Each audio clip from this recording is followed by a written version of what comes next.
बिस्मिल्लाहिर्रहमानिर्रहीम। अस्सलाम वालेकुम व्यूअर्स, कैसे हैं आप? उम्मीद करता हूँ आप सब ठीक ठाक होंगे।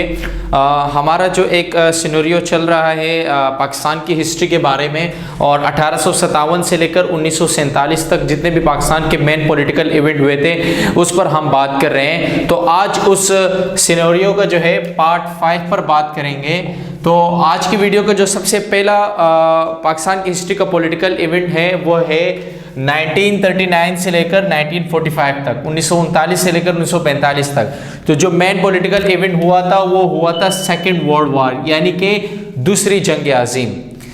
दूसरी जंग आज़ीम एक दफ़ा फिर जर्मनी ने पोलैंड पर हमला कर दिया, जिसकी वजह से ये जंग छिड़ी और 6 साल तक जारी रहने वाले इस जंग में एक दफ़ा फिर बहुत ही ज़्यादा माली और जानी नुकसान का सामना करना पड़ा।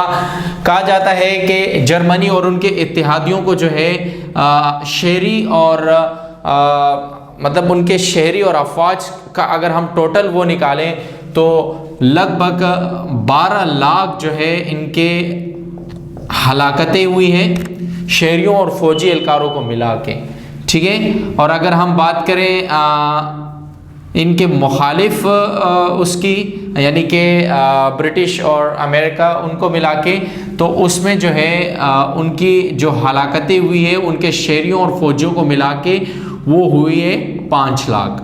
तो इतने अमवात हुई है, इतने जानों का ज़या हुआ है। जंग 6 साल तक रहने वाली इस जंग में जो है एक दफ़ा फिर जर्मनी को जो है नुकसान का सामना हुआ, और इसमें सबसे ज़्यादा नुकसान तो वैसे रूस का भी हुआ था। खैर, लेकिन जंग फिर एक दफ़ा ब्रिटिश के हाथ में आई और उन्होंने फतह हासिल की, ठीक है।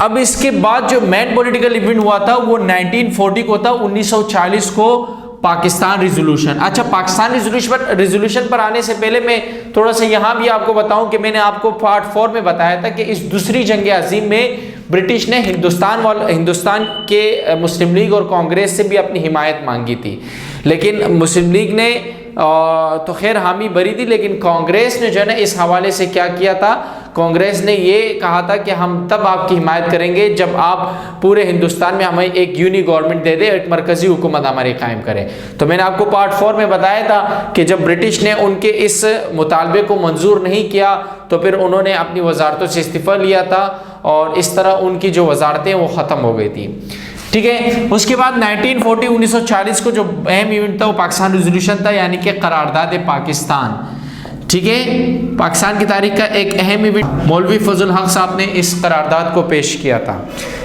ये बात याद रखे कि 1940 के इस पाकिस्तान करारदाद पाकिस्तान में लफ्ज़ पाकिस्तान का इस्तेमाल नहीं हुआ था, क्योंकि उस वक्त भी मुस्लिम उम्मा को और मुस्लिम कायदीन को इस बात का अंदाज़ा नहीं था कि अंग्रेज़ इस तरह जो है वो हिंदुस्तान छोड़ देंगे और हमें एक अलग रियासत का एक क़याम करना पड़ेगा या एक अलग रियासत हमारी बनेगी। तब तक के लिए ऐसा कोई आइडिया नहीं था।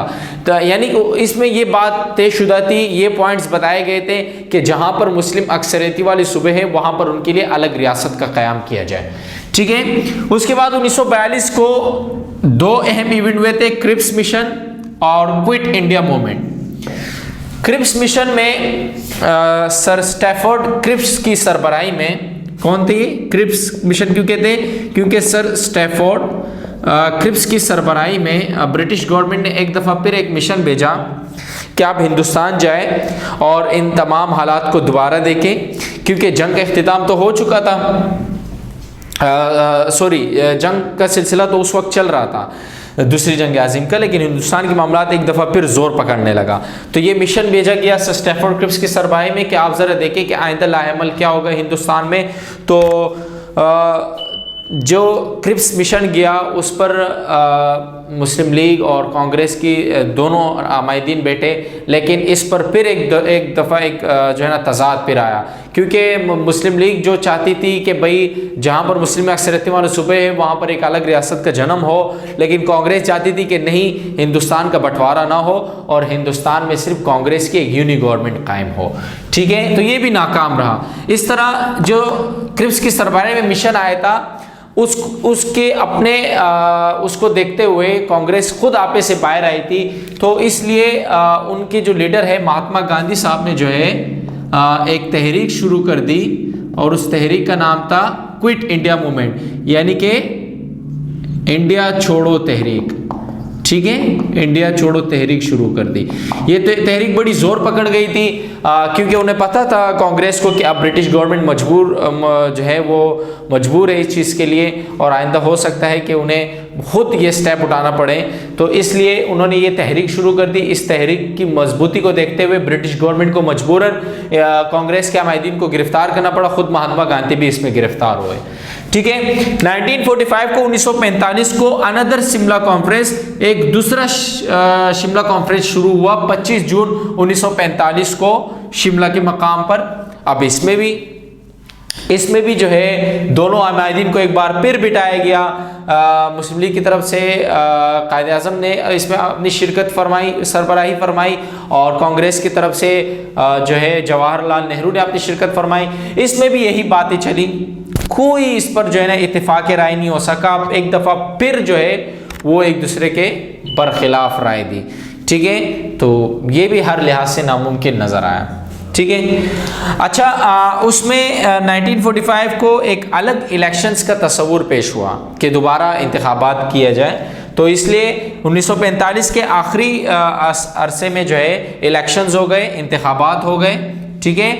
इस इंतखाबात में मुस्लिम लीग की जीत का आप इस बात से अंदाज़ा लगाए कि जो मरकज़ी असम्बली में मुसलमानों की 30 नशिस्तें थी, उसी 30 नशिस्तों में से मुस्लिम लीग ने 30 के 30 नशिस्तें जो है ना जीत ली।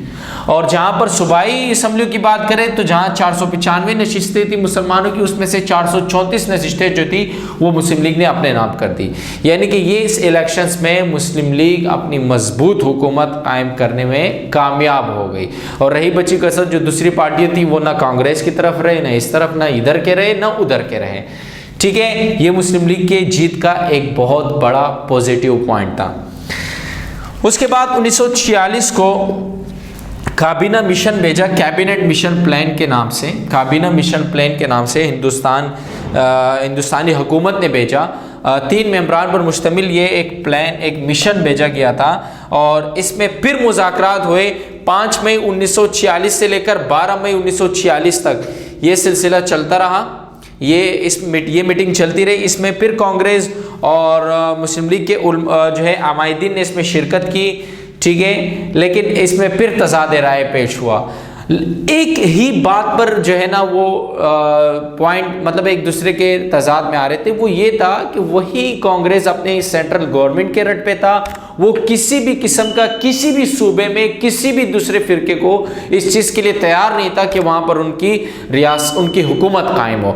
वो एक पूरे हुकूमत में एक यूनिक गवर्नमेंट चाहती थी, एक सेंट्रल गवर्नमेंट चाहती थी, ठीक है। और रही बात मुस्लिम लीग की, तो वो ये चाहते थे कि जो मुस्लिम अक्सरियत वाले सूबे हैं वहाँ मुसलमानों की हुकूमत कायम हो, ठीक है। ये जो कैबिनेट मिशन था ये एक दफ़ा फिर नाकामी का शिकार हुआ। आज के लिए इतना ही। इंशाल्लाह जब पार्ट 5 में मिलेंगे, पार्ट 6 में मिलेंगे, तो वो हमारा लास्ट पार्ट होगा इंशाल्लाह, और ये सिलसिला हम ख़त्म करेंगे 1947 तक के जितने भी पॉलिटिकल इवेंट्स हैं। आज के लिए इतना ही। अपना ख्याल रखिएगा। अल्लाह हाफिज़।